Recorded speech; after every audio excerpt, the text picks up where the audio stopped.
everyone, Miss Trenchcoat here, and as you can see from the title of this video, today I'm going to be talking about iOS 7 and how you can improve your battery life on your iPhone if you've recently taken the plunge and downloaded the software update. So last week, Apple released the iOS 7 software update, which was probably one of the biggest changes to the iPhone operating system since the iPhone was actually released. Things have been pretty standard for the life of the iPhone, and now Apple's kind of shaken things up a bit and has released this new iOS 7 that is much more modern looking and has a lot more updated like graphics and animations and icons and things like that within the operating system of your iPhone. Now, since the release last week, there have been a lot of people who have been complaining because, of course, any sort of new software always has different sorts of bumps. You can't expect everything to go really perfectly when you have some new software out. But one of the biggest complaints that people have been making since the release of iOS 7 is that iOS 7 may be making your iPhone's battery drain quicker than it did in the iOS 6. So I have a couple of tips and tricks for you guys that I want to show you guys in order to help you save your battery life in case you are having that same problem. Now, I'm pretty sure that soon Apple is going to come out with an update to iOS 7 that's going to kind of fix that battery drain problem, because all of these issues are software related. It really isn't hardware. It's really the way that the software interacts with the phone. So in the meantime, until there's a fix that comes from Apple for the battery drain issue, I thought I would go through with you guys a few ways that I've been helping to preserve my battery life, and I have been getting better battery life now that I have made the upgrade.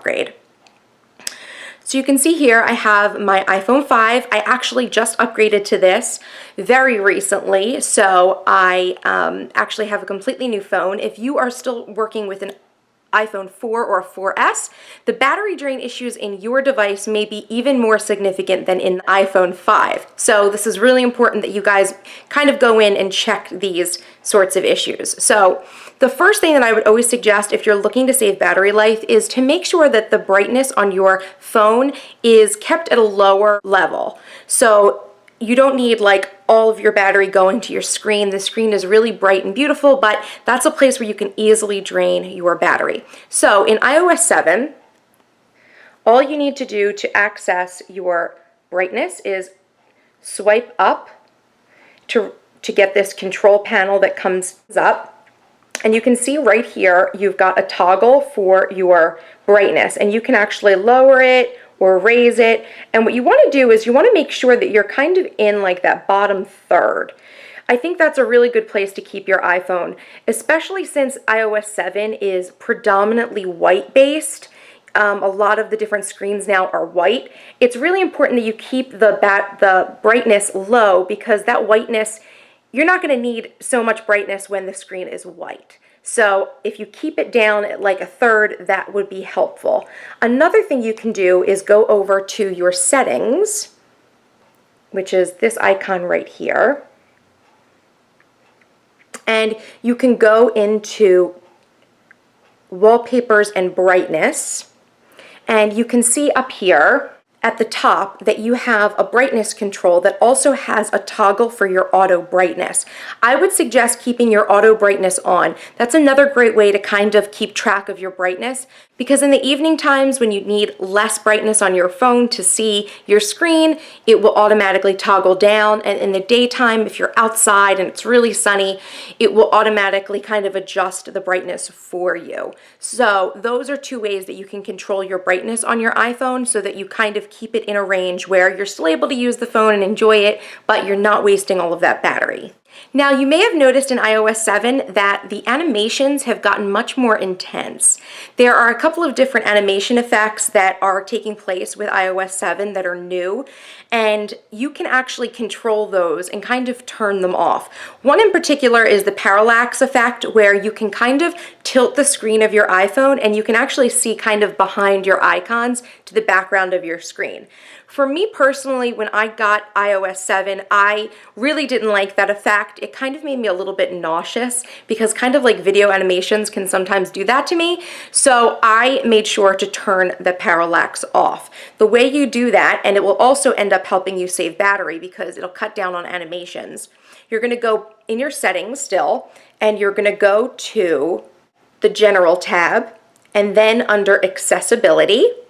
And then if you scroll down, kind of down to the middle, you should see something that says Reduce Motion.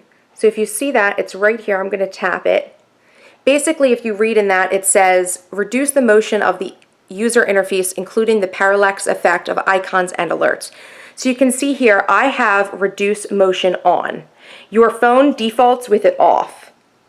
So it will look like that, most likely, on your phone, and you're going to have to click it so it turns green, and that will reduce the motion. So that will kind of help with that parallax effect, and it will also help to improve your battery life. The next thing you can do under the Settings tabs to help you increase your battery performance is to go under Notification Center and kind of go through and scroll through the options in your Notification Center to see which apps that you have actually need alerts and which ones don't.